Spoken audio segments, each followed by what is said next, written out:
I'm going to try something a little different, a lot different for me. To my mind, this is full-blown performance. I was telling the people earlier that Trenton Doyle Hancock just spoke at the museum, and he opened with an absolute memorized performance of the script of the dialogue for Superman, one of the early Supermans, and he closed with an outrageous song from a slasher movie. And so I cannot compete with that by any stretch. But to me, for me to just not talk off the top of my head and to actually have a program is going to be kind of the equivalent in my book to Trent's presentation the other night. So I appreciate so much you coming out. This is, I mean, I know how busy everybody is. I'm going to try to move through this in a reasonable amount of time. I'm going to refer occasionally to notes by numbers. I've taken the notes from my sketchbook or journal, whatever it is. I guess it's turned into a journal these days. There aren't any drawings in it anymore, just writing. And I'll refer to them occasionally as they apply, and I'm going to try to move us through the gallery and hopefully make some sense of it. I thought it might be best for me to, instead of talking about the work directly and this means this and this is how I did it and so forth, that it might be better if I did reference my sources and my thoughts throughout the process and see if that helps to make sense of what you see in the gallery, and also then leaving you with your own ideas, hopefully. And obviously, if we finish in time and you have the time, I'm happy to entertain questions and continue the conversation. So I want to start, because it is the reading room, and this space did in fact inspire the work in the exhibition. It was very important to me that I respond to the space, and in as much as Karen said that she had thought about me early, I was hoping the moment she opened that there would be an opportunity to show here, because it did seem like such a good fit for what I want my work to be. So I'm going to begin with note number 28. Read these leaves in the open air every season of every year of your life. Re-examine all you have been told at school or church or in any book. Dismiss whatever insults your own soul, and your very flesh shall be a great poem and have the richest fluency, not only in its words, but in the silent lines of its lips and face, and between the lashes of your eyes, and in every motion and joint of your body. That's advice from Walt Whitman in his preface for The Leaves of Grass from 1855. Read these leaves. The work in this show considers reading. Reading the stars, reading lips, reading images, reading between the lines. I thought about, but did not act on, reading the weather. I think I wanted to act on it but couldn't figure out a way to do it, simply because I wanted a reason to refer to Emily Dickinson's line from one of her poems, "Weather reports you." I just think that's a gorgeous, I strive to make art that's like those three words, weather reports you. Also, the sky is low and the clouds are mean, not Anne, she would never say that. The sky is low, the clouds are mean. And of course, as the title suggests, reading you, getting to know you. Who is you? That was very significant to me. Of course, the title comes from that silly musical, The King and I, Getting to Know You. And that's good because I have a hard time putting humor into my work, and that was kind of just right up front. I did something that was kind of funny. But it also, of course, I have to see the gravity in it as well, and I just think that's a pretty profound thing, getting to know you. It's a big charge, it's a big endeavor. And then I'm always really intrigued, actually this has come up a couple of times recently, but I'm always intrigued with the idea of putting you to indict, in fact, the viewer just immediately. I mean, you're engaged immediately. This is between the two of us, and you're here and getting to know you and who is you. And I could go on for the entire time about that idea of what is your expectation when you walk into a space. I mean, this is a destination. You know you're coming to see art. And you know that there's going to be some kind of engagement that's going to require something of you. So, you know, the idea of when you walk in and you say getting to know you, are you the voice you hear in your head? Are you getting to know the artist? Is it my voice you hear and you realize that I'm going to get to know you based on what you see and think as you look at this work? And then also, I've been intrigued for some time with ideas about knowing. What it means to know as an intellectual pursuit, to know in your gut.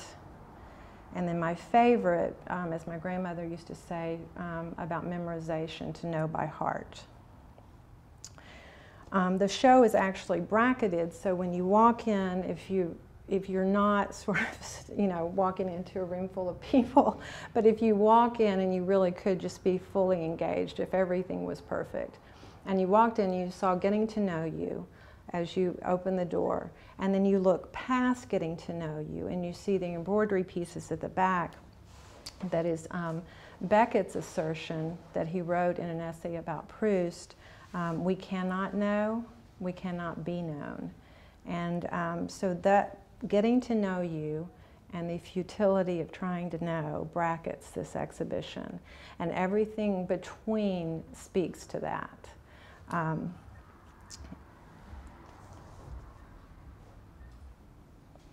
Yeah, everything between, okay, keeps both in mind.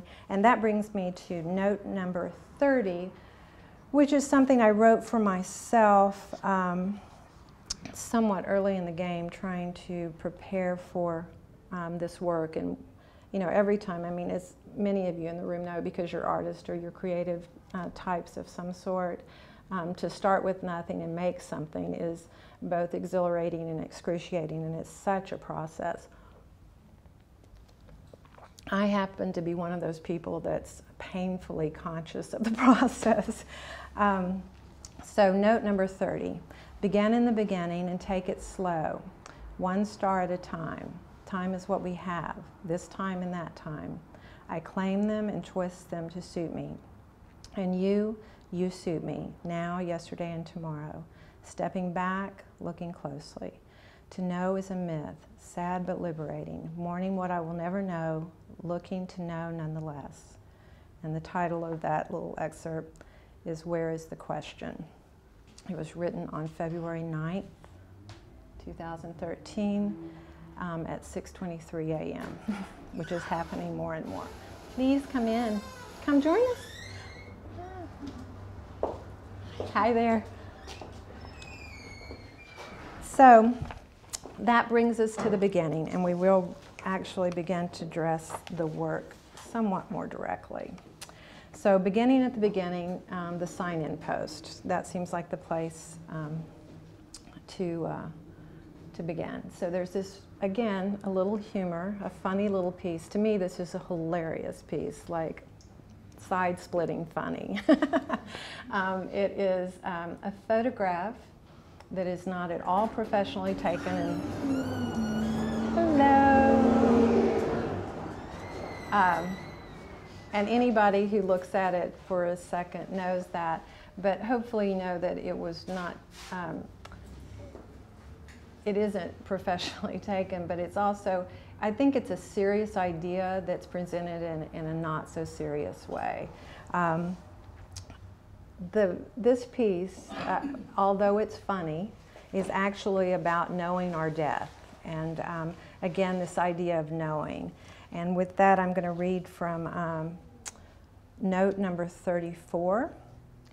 And the quote is, "Death has not required us to keep a day free." Does anybody know who that is? It's Beckett. And he wrote it in his essay about Proust.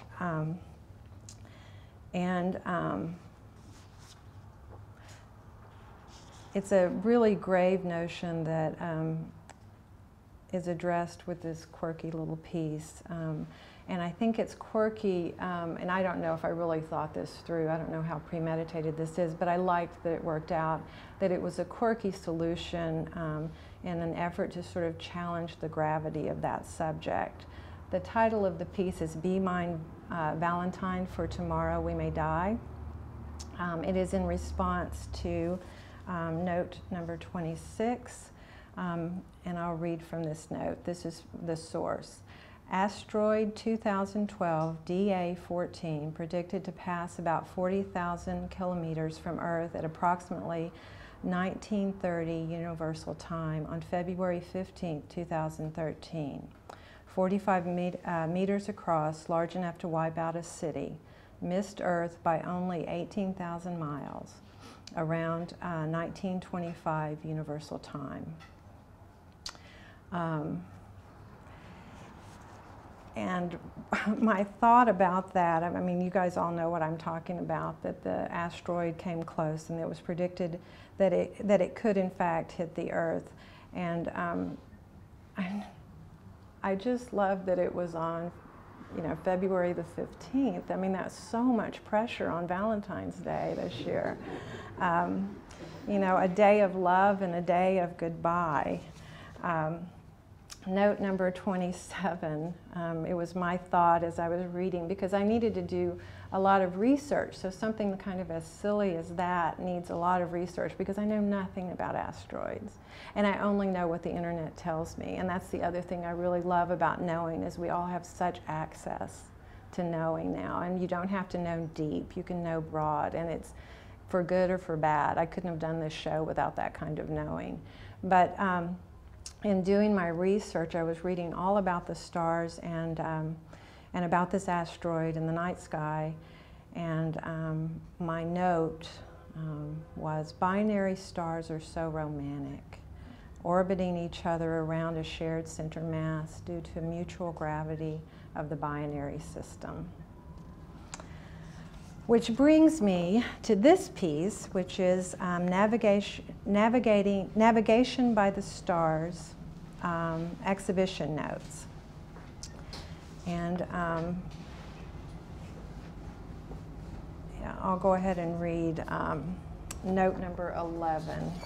All right, note number 11. Reading the stars, celestial maps, appears to the novice like an encoded treasure map.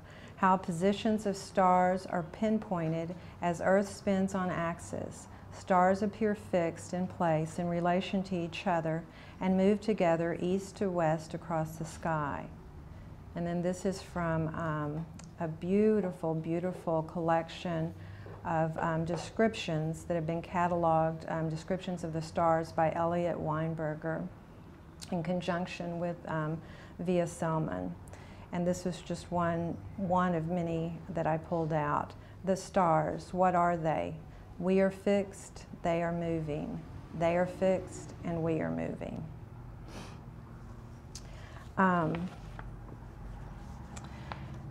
Like an encoded treasure map, I see this piece. It is the 32 plus notes to date, at the time that I did it, that have been reduced and compressed, losing legibility but not meaning, and I think that's kind of significant.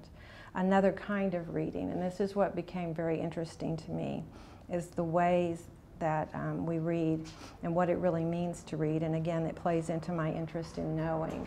The way I see this piece now is that it's a record of memory that is seen but gone. You can't read it, but you still know it's there. You still know there's information there. I really like that. It's kind of, you know, something hidden inside that you know is there, and you sense it. And to me, that's a way of knowing or reading as well. And it, like I said, it's kind of like it's a memory. It's something that has that we can't really, that we see, but it no longer exists, at least not in its original form. And this reminded me of this gorgeous book that I'm currently reading when I can find a moment. It is the autobiography of Red by Anne Carson. And on February 28th, I made a note from one passage which she called Memory Burn. What about stars? Are you going to tell me none of the stars are really there? Well, some are there, but some are burned out 10,000 years ago. I don't believe that. How can you not believe it? It's a known fact. But I see them. You see memories. I think that's a gorgeous notion. And again, something that I could only hope that that piece would live up to. And that brings us to the next piece. I guess, did I make clear what this is? That it is all of the notes that have been, and I've just removed spaces and sized it down and squished it in. It's just very simply done on the computer. There's nothing fancy about it. But what I was striving for was a visual. So that's another relationship that's very important in the work in this exhibition, is the relationship between the image and the text. And taking something that, and I've done this in the past, I've had some great projects where I've taken something that says something and reduced it down to an image so that it takes the literal and makes it visual. So again, I just wanted to make sure that you were clear on what that was. And like I said, my objective was to try to achieve the appearance of a night sky. So the next piece is a photograph. Again, and I have photographers in the room, and they'll out me if I don't go ahead and confess right up front that that is not a professionally taken photograph. It's a photograph that was taken with my phone, happens to be of my son's mouth. And then I have printed it, and this is where it makes it look special, is I printed it on gold vellum, so now it's art. And the title of that piece is I See What You Say. And it is about a whole lot of things, but one is anticipation and waiting. And it's a little strange, but it's very much related to note number 29. August enters like a grasshopper, the slow, exaggerated, and methodical moves leading up to, but just prior to, its supernatural leap, erratic but expansive, always just prior to. And that's what I think that little photograph captures, that just prior to something being said. Somebody said it looked like breath. I really like that too. And then moving on, this is going much quicker than I anticipated. This is good. I have a tendency to be long-winded, so I'm glad we're moving right along. The piece in the back, I guess that would be reading. Oh, I'm sorry, I apologize. This is the next piece, the reading as interpretation, or reading interpretation, to actually read an interpretation. You know, when we look, I love so much, and it's no surprise that so many artists have used the Rorschach in their work, because it's the relationship between the Rorschach and what we do with art. I mean, we're so intimidated, we're so sure that we're going to give ourselves up by what we see in a work of art. And I think that's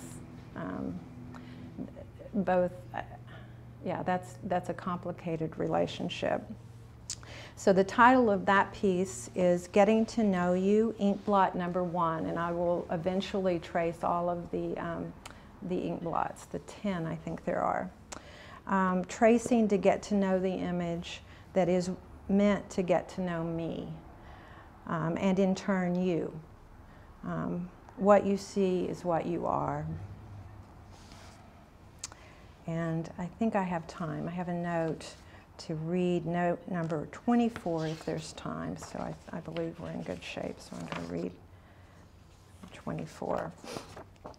And this is my very in-depth knowledge of the Rorschach test that I took straight from Wikipedia. Rorschach test, German pronunciation, which is really quite beautiful, and I imagine there will be a piece in my future that is that German pronunciation. Named for creator Swiss psychologist Hermann Rorschach. Exner scoring system developed in 1960s. Getting to Know You number 1 and number 8. Number 8 didn't make it. It just didn't look very good, but I'm going to keep working on it. Wikipedia.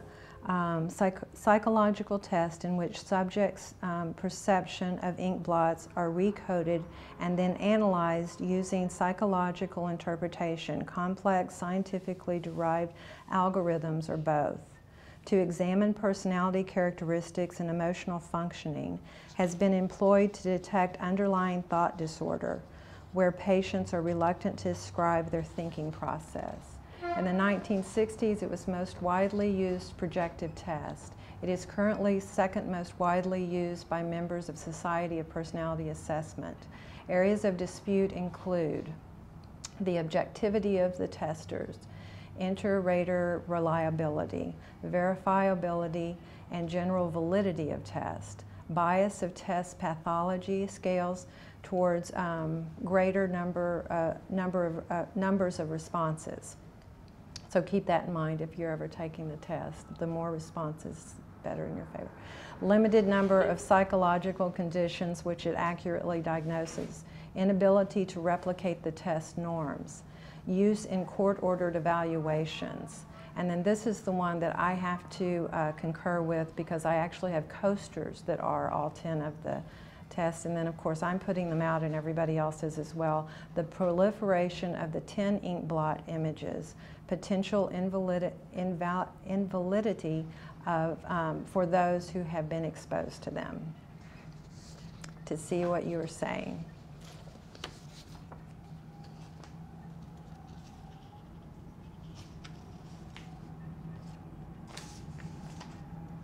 Okay, reading is conversation is the one on the back wall that I tried to jump ahead to. For me, reading really is conversation. There are a lot of things I don't like about getting older. I do very much like the fact that I think I'm beginning to understand myself slowly but surely.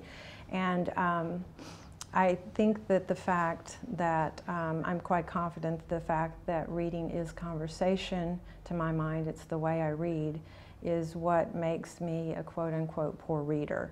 My father was a reading expert, of course, and I was not a good reader, and or not according to. I just took too much time, and I read and reread to hear the writer's voice. I read out loud, respond, and make notes to assert my own. This piece comes out of a conversation with Sartre, Jean-Paul Sartre, about existentialism's relationship with humanism, about existentialism being misunderstood. The form is addressed in note number 13. So I will, yes, I will read this. Reading as conversation, reading is conversation. Cabinet essay, so this is from the Cabinet magazine, the issue on shame. Reading D.H. Lawrence through his mother's margin notes or vice versa. So the writer of this essay had found his mother's book, textbook from school, and she had written all over it, and it was, you know, when she was in college, and it was, so he got to see his mother in a way he'd never seen his mother, based on her margin notes and what she'd underlined. And it was such a beautiful article. It was kind of, am I reading D.H. Lawrence through my mother, or am I reading my mother through D.H. Lawrence? And so I knew I wanted to do something with that. So I felt like I would do a series of drawings, and this is the first of those series. The books that came to mind, because I knew I had marked all over them, were The Unnamable by Beckett, Existentialism, Basic Writing, which I believe is what that came from, Tracing Notes Only, Make Visual, Show Touch. And I think that's maybe what I like best about that piece, is that in the end, I realized that unlike the article in Cabinet magazine, I think what my piece is about is touch. Did any of you hear Andre Codescu? I never can say that right. Codescu? How do you say it? Codescu. On Think, not too long ago, he was talking about the marks and human residue on shared reading materials. He just published a book In Bibliodeath, my archives with life and footnotes in November 2012.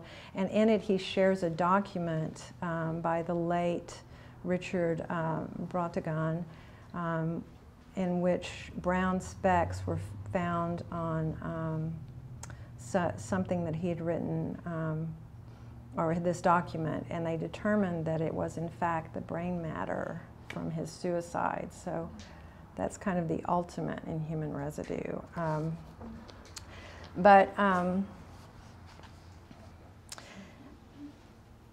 While affirming Sartre's thoughts with my underlines and margin notes, the result is my presence actually in his absence, and that's something that just occurred to me after the fact. But I think it's a significant part of that piece, and if that piece works, I think that's in part why it works. Even the reading shelf, which is part of adjacent to the grid and part of it, even the reading shelf that makes his words visible is according to the words that I picked out. So what you find on that shelf is everything that's been underlined here is in that. And again, a little bit like the navigating by the stars, it's been condensed to a visual form, but you can in fact read that. I put it at that level so that you could read it. But again, I have the power here. It is there. It's according to my terms. Perhaps saying as much about me as it says about Sartre, Sartre's thoughts on existentialism. With those two components and this idea of what that reflects about me, I think there's a really interesting relationship between this piece and the Rorschach test. Even the fact that it's this two-part. And then the final piece that I'm going to talk about is reading out of context, or that's the way I see this piece, reading out of context, because I've just pulled Beckett's quote from his writing on Proust. The title is Untitled in French, and that comes from my understanding, limited understanding, because I'm self-educating myself on Beckett and, for that matter, Proust at this moment. But my understanding, I had a great conversation actually with somebody about this the night of the opening, is that Beckett gave up writing in English because he felt like it was too limiting, and he began to write in French for that reason, that just there were English language didn't offer him enough. And then I've also read that he may have thought that, but the way he writes in English is pretty amazing, and that maybe even better than the way he writes in French. So that's just an aside. But because I felt like that the essay on Proust had originally been written in French, and there's a copy of it in French on the counter here, I used the French for Untitled. But come to find out, some very astute visitor to the exhibition the night of the opening was looking at the book and said, "Isn't it interesting that this book has been translated into French?" So sometimes this shallow, broad internet knowledge is not really, doesn't pay off. But if you surround yourself with smart people, it works out. So the quote, of course, is, "We cannot know and we cannot be known." And it's Beckett's essay on Proust. And I'll read note number 34. I like that I'm telling you these numbers, and they don't mean anything to you, but it's just somehow it feels good. Let's see. This one I'm going to take excerpts from, and I'm going to begin with One Desires. And where is that? Okay, this is from Proust, I believe. One desires to be understood because one desires to be loved, and one desires to be loved because one loves. And then this is from Beckett, and it about Proust, and it begins, "We are alone. We cannot know and we cannot be known." And then Proust, and again, this is all just taken out of context, reading out of context. "Man is the creature that cannot come forth from himself, who knows others only in himself, and who, if he asserts the contrary, lies." That kind of sums it up.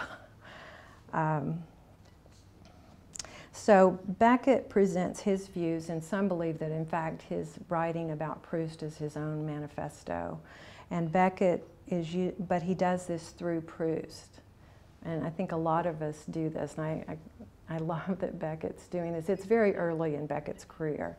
And he's using Proust actually to say what he wants to say, and you know, all is fair in love and art, because I'm using Beckett to say what I want to say through Proust. And then I think I will end my part, and then we can talk if you want to continue talking.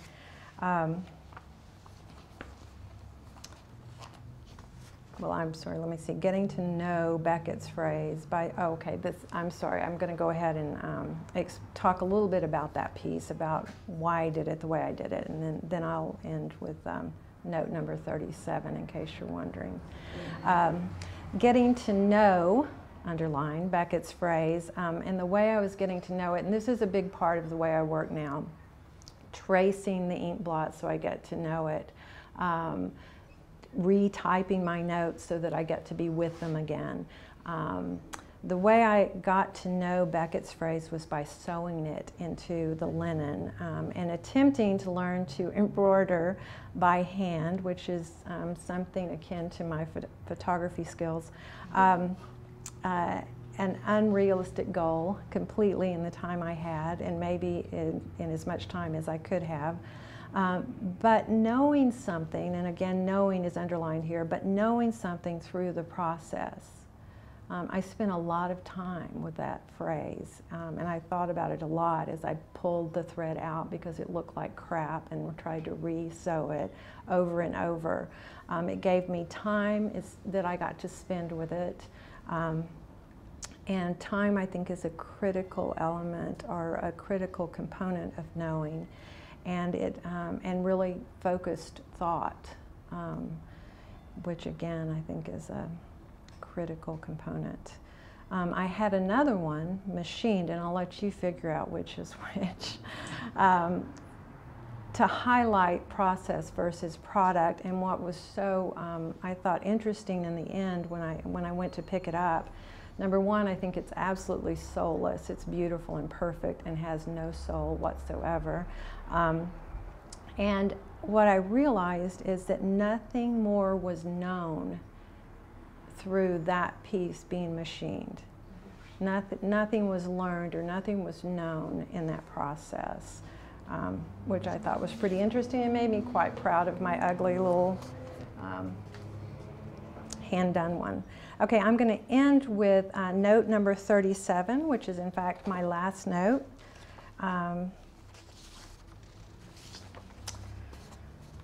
Yesterday, I was rereading notes and adding to them. I'm in my show, getting to know you, and wondering how to best share all of it. From the modernist point of view, Benjamin tells me that consideration of the receiver never proves fruitful. And even now, at this time, that has been my experience, or at least in part. Art is self-exploration that seeks connection through its expression. We all want to be understood, seen as relevant.